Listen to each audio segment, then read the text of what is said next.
Good place to start. Obviously, it's a bit of a slow start to the season, maybe, but now unbeaten in two. Do you feel the team's sort of coming together, gelling?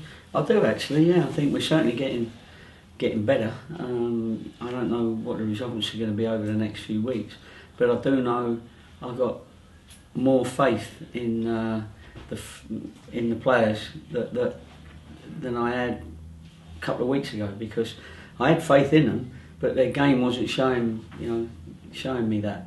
And but now I've just seen the bits of certainly the new players that have come to the club that I saw originally when I brought them to the club. And often they're young and they haven't played at this level, some. So, you just have to cajole them and help them grow in their confidence. And as I always say, supporters can help in that.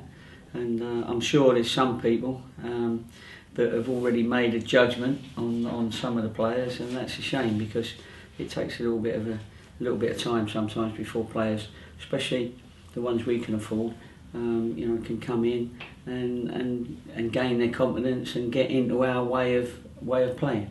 So it's a good question, because we did start slow, but we've picked up in the last couple of games. Even though the result was disappointing against Scunthorpe, I really felt a lot of our game was decent. Barnsley up next, who came down with you last season. What do you think they're like now as a team? Well, they've changed as a team, but they've got some decent players again that have played at a good level. Sam Winnell has done very well over certainly last year. Leroy Leiter we know about, he's played at a good level. They've got some good players around and a little bit of experience in their group. And we've got to be aware that, like Doncaster, and we didn't really do very well against Doncaster on the day, but we need to be lively and believe that Barnsley are going to be another championship team like ourselves coming down, and we've got to be ready for that sort of extra little bit of quality that they may have. Any injuries ahead of the game, or anyone coming back into contention? No, the only one that will come back into contention from being out of contention against Scunthorpe is Nana, because his suspension is finished now. So that sort of fills all our 18 places now. 11 people on the pitch and 7 on the bench, and we've got sort of 3 injuries. Matteo Lanzoni, as people know now, has moved on, so we've lost him. That was mutual consent. Obviously, that was going to happen. That's why he's not been involved.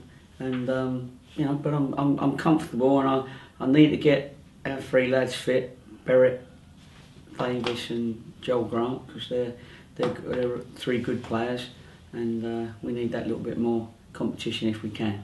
But I'm hoping that we will see again an improvement. We'll have to wait and see. If it goes back one step, then we'll have to make sure we move 2 steps forward pretty quickly. But at the moment, the squad and the group and the team just looks to me like it's coming together. But then a manager will see different things sometimes than people see just in 90 minutes. I've got them all week, every day, so I know when they're a little bit brighter and a little bit stronger and a little bit more team orientated. You mentioned Matteo Lanzoni going, transfer deadline day on Monday. Expecting anyone else to leave, or to bring anyone else in? No, I think somebody would have made contact with us by now if it was a big money transfer. We're certainly not going to be the big money transfer team that brings in, that's for sure. And obviously the loans will begin again a week after the window shut. So you don't really lose anything as a First Division club. And I'll have a look at it, but I've been working hard with this group, and they've been working hard, and to keep that faith, I just want to give a few of them a bit of a go and see where it takes us. Kiefer Moore came off the bench and scored last time out. Is there a chance he could start this weekend? Yeah, there's a chance, because I haven't picked the team yet, genuinely. So there is a chance, because, as I say, I haven't picked the 11. But he came on, and it was great to see. I've said it before, the supporters, cheered him. Yeah, we can all have stinkers, and of course we're not expecting people to clap us when we haven't done so well. But when you support a football team, you support that football team through thick and thin, and wait and see what happens at the end of the day. We've had players that have had bad periods in a season and then come through strong, especially when there's strikers. And we had, obviously we had a striker in Paddy that was helped us get through our first division sort of campaign, or not my first one, but the one that we got promotion with, and that sort of calmed everybody down. Well, we need to find someone who's going to score that amount of goals. We've got the ability in the squad. I've got 5 strikers that I think could do it, given that time and given that support that everybody needs to give them, because that's the club we are. You talk about the strikers and AJ Leach-Smith's playing well, not getting a goal. How important is it to get that first goal and to get on a roll? Yeah, it's very important for him, and we've been talking to him all this week about maybe getting a rebound or getting it off the post or nicking someone else's goal, which he nearly did with Dawson up at Walsall. He still claims that he put that in, but anyway, Dawson's got that. Yeah, he needs his first goal. He's got good, very, very good technique. He's quick, but he's new to this level of games so often, sort of thing. And I think when he gets one, he'll be fine. But he does need to get one pretty quick, because there's 4 or 5 strikers that are going to be in competition. You talked about the importance of people from Yeovil getting behind the team in the past. You're a bit worried attendance under 4,000 for the last game?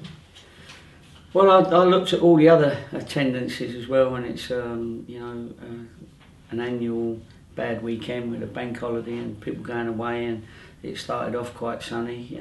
I know, because on Friday I was in the traffic for 4 hours, so going back to Bristol, won't be doing that again. And so people go away now. I hope that that's what it was, because we need this average gate to go up. We're spot on it at the moment with 5 and a bit for the first game, and then just under 4 for the second game. But we need to maintain it, and if you support a football club, you support them throughout the season, because later on, if we pick up a couple of wins, 2 or 3 wins on the trot, which we're trying to do, obviously we're going to try and achieve, then obviously that brings people back anyway. But I always appreciate the ones that are here rather than the ones that are not here. I'm sure lots of fans will have seen you do the Ice Bucket Challenge this week. Is that something you recovered from now? Yeah, no, I've had a bit of a sniffle and I've got a few layers on and a little bit of a cough. So thanks for all those that nominated me. And so I nominated a few others, and needed a big bucket for Jimmy Ely and Adrian Hopper, to cover them with ice. But it's a great cause and a great idea by somebody, and I wish I'd have thought of it. Did Mrs. Johnson enjoy it? Yeah, this is just a leading question, isn't it? She enjoyed that Ice Bucket Challenge, yes, and she's got a bit of a cold as well at the moment, and she nominated her mother because she was there at the time, and so it was a family affair, if you like, but we all joined in the spirit, and that was good. Great stuff, thank you, Gary. No problem. I'd like to go back to the Lanzini. Did he just not, is that how you pronounce it? First check. The Lanzini. Matteo Lanzini. Yeah. Did he just not fit into the system that you wanted? Was that kind of the situation? Well, no, it originally started, we brought him here for the championship, but we had Webster and Duffy that was playing well,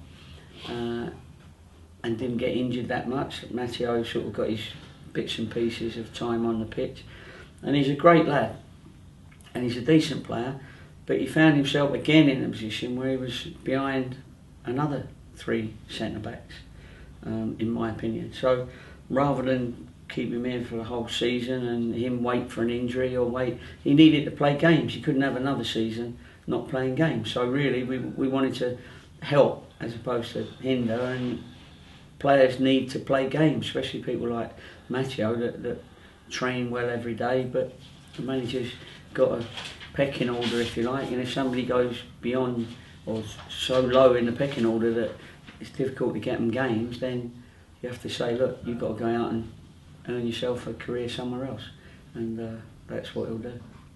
Okay, and obviously you've recently chosen a new captain. We've got Wayne Rooney as the captain of the England squad today. Is it quite a hard decision choosing a captain as Is there a lot that perhaps goes through a manager's mind that perhaps fans don't realise? No, you pick a captain on the trust that you've got on with him, on and off the field. Someone that you know can walk into your office and put something on behalf of the lads, and the manager not get upset because that player hasn't let you down himself in any way. A player that can come in and say, you know, Gaffer, the lads have had a word, can we have a day off this week? And he's got to be able to go back and say the Gaffer said no again. Because we try not to have days off. So the respect has got to be both ways. The lads have got to trust that person to come into the manager and fight their cause, and I've got to be able to send him back and fight our causes, and that's what happens. And some days they get what they want, and some days they don't. But the captain is on and off the field, and that's really important, so he can have a quiet word with people, and it's got to be somebody with experience, and Joe played in nearly every game in the Championship.